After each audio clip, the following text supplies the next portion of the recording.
प्यारे साथियों, आप सभी का स्वागत करता हूं अपने एमआरएस स्टडी परिवार में। तो डियर, आज की इस वीडियो में मैं यहां पे बात करने वाला हूं बिहार एलआरसी अमीन ट्रेनिंग का जो प्रोग्राम लेक्चर्स था वो हम लोग आगे कंटिन्यू कर रहे हैं। और यहां पे आज का जो टॉपिक है वो हम लोग बात करेंगे खाना पूरी प्रारंभ करने के पूर्व का चेकलिस्ट। सबसे पहला पॉइंट, ग्राम में उपलब्ध सभी त्रिसीमानों को 3 ग्रामों के मुस्तकिल से मिलाकर मानचित्र पर अंकित कर लिया गया हो और मानचित्र पर दर्शाया गया हो। दूसरा पॉइंट, ग्राम सीमा की सत्यापित और नियत यानी यूनिकली फिक्स कर लिया गया है और आसान ग्रामों के साथ गैप ओवरलैप की समस्या का निराकरण कर लिया गया है अथवा नहीं। दूसरे शब्द में, भविष्य के लिए और वितरित किए जाने वाले ग्राम मानचित्र एवं लैंड पार्सल मैप LPM में रकबा संबंधी किसी परिवर्तन की संभावना नहीं बची है। ये दूसरा पॉइंट हमारा है। ये चेकलिस्ट हमें क्या कर लेना है, पूरा कर लेना है खाना पूरी प्रारंभ करने से पहले। तीसरा पॉइंट है, राजस्व ग्राम मानचित्र पर किसी नियत बिंदु का निर्देशांक यानी कोऑर्डिनेट एवं उसी बिंदु का जमीन पर DGPS से मापे गए निर्देशांक में 20 सेंटीमीटर से ज़्यादा का अंतर नहीं है। चौथा पॉइंट, राजस्व ग्राम मानचित्र पर 1 किलोमीटर से अधिक की दूरी पर पहचाने गए 2 अस्थायी फिक्चर की दूरी और उसी अस्थायी फिक्चर के बीच जमीन पर ETS इलेक्ट्रॉनिक टोटल स्टेशन से मापी गई दूरी का अंतर आबादी क्षेत्र वाले क्षेत्रों में 1:1000 स्केल के लिए 10 सेंटीमीटर तथा ग्राम के अन्य क्षेत्र में 1:4000 स्केल के लिए 20 सेंटीमीटर से अधिक नहीं है। पांचवा पॉइंट, सर्वेक्षण दल द्वारा अधिकार अभिलेख तैयार करते वक्त स्थल पर खेसरावार उपलब्ध सभी अस्थायी चिन्हों और अलामतों और फिक्चरों को अंकित कर लिया गया है। उसके बाद अगला पॉइंट है, एजेंसी द्वारा तैयार किए गए या किए जाने वाले लैंड पार्सल मैप में खेसरों के चिन्हों, अलामतों, पिक्चरों को दर्शाया गया है अथवा नहीं। ये पॉइंट हमें चेकलिस्ट कंप्लीट करना होगा। अगला जो चेकलिस्ट है वो आपका दिया गया है, सभी मानचित्रों को 1:4000 के नए स्केल पर दर्शाया गया है, न कि 1:3960 यानी 16 इंच = 1 मील के पुराने स्केल पर। अगला चेकलिस्ट है, एजेंसी द्वारा तैयार किए गए मानचित्र के शीर्षक में वर्णित सूचनाओं यथा जिला का नाम, अंचल का नाम, ग्राम का नाम, थाना संख्या आदि वर्तमान संदर्भ में अद्यतन कर लिया गया है अथवा नहीं। इसका एक चेकलिस्ट, मतलब ये जो टोटल 8 पॉइंट हमने चेकलिस्ट में देखा खाना पूरी प्रारंभ करने से पहले, इन 8 पॉइंट का चेकलिस्ट हमारा तैयार होना चाहिए। उसी के बेसिस पे आगे की जो सर्वे का काम या खाना पूरी प्रारंभ करने की जो प्रक्रिया है वो आपकी स्टार्ट की जाएगी। अगला पॉइंट है, खाना पूरी के दौरान हवाई सर्वेक्षण एजेंसी द्वारा किए जाने वाले कार्य।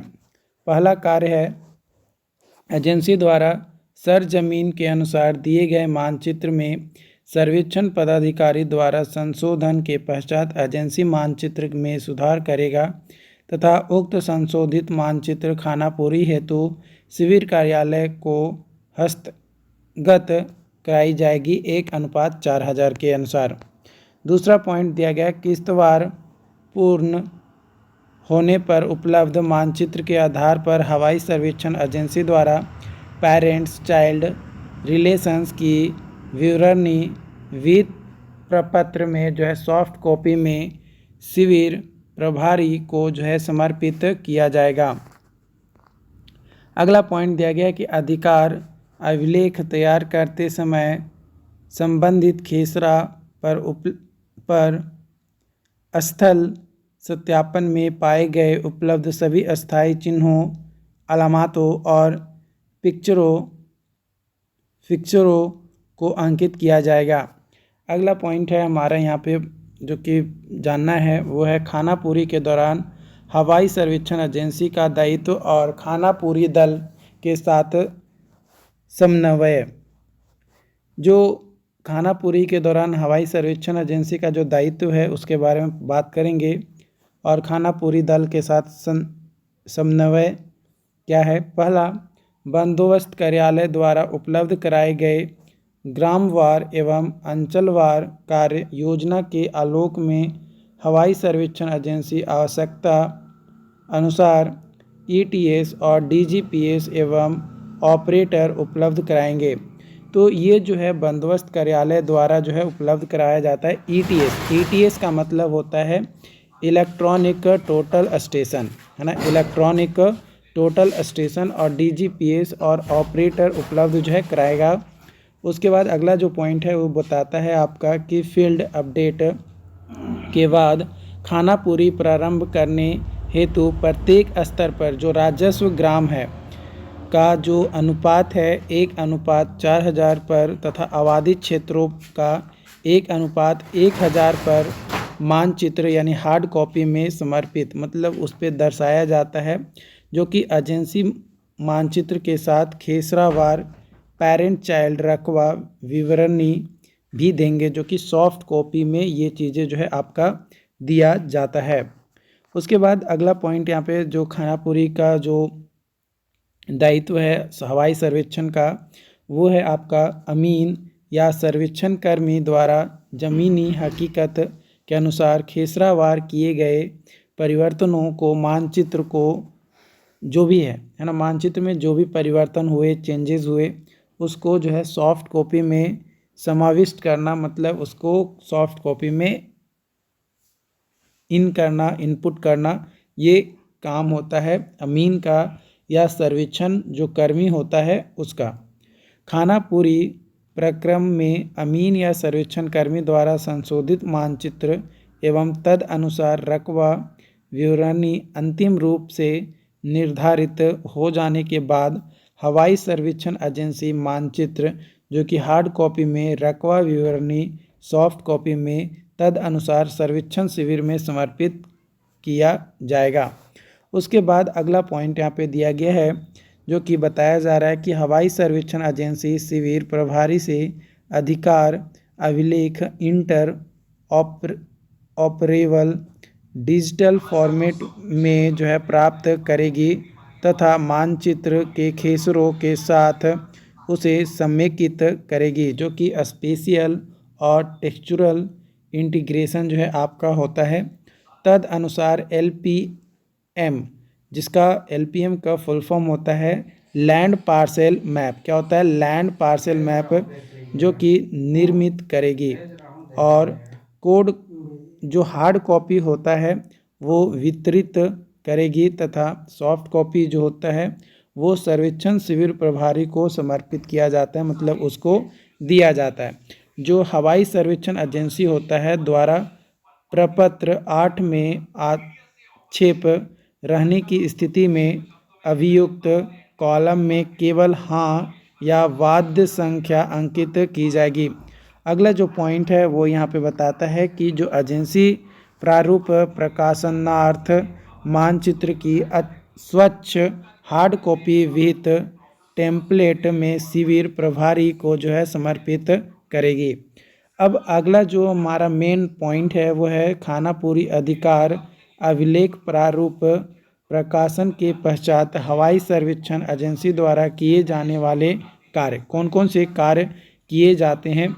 तो जो हवाई सर्वेक्षण एजेंसीज होती हैं उनके द्वारा सबसे पहला जो काम होता है वो आपका दिया गया प्रपत्र 13 के अंतर्गत प्राप्त दावों एवं आपत्तियों का सॉफ्ट डाटा में संधारण तथा DTDB यानी डिजिटल टोपोग्राफी डाटाबेस में फ्लेमिंग किया जाएगा।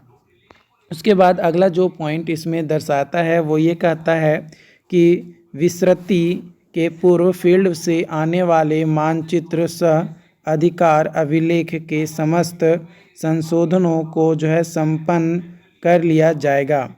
जो विसृति के दौरान मानचित्र सह अधिकार अभिलेख के सारे संशोधन पूर्ण होने के पश्चात, मतलब जब सारा संशोधन जो भी आपको अपडेट या चेंजेस करनी थी वो सारी चेंजेस अगर हो जाती है तद पश्चात अंतिम प्रकाशन के पूर्व हवाई सर्वेक्षण एजेंसी भौतिक और तार्किक रूप से शुद्ध लेयरवार डाटा यानी DTDB यानी डिजिटल टोपोग्राफिक डाटाबेस बंदोबस्त पदाधिकारी कार्यालय या निदेशालय को जो है समर्पित करेगी, मतलब उसको जो है सौंपेगी।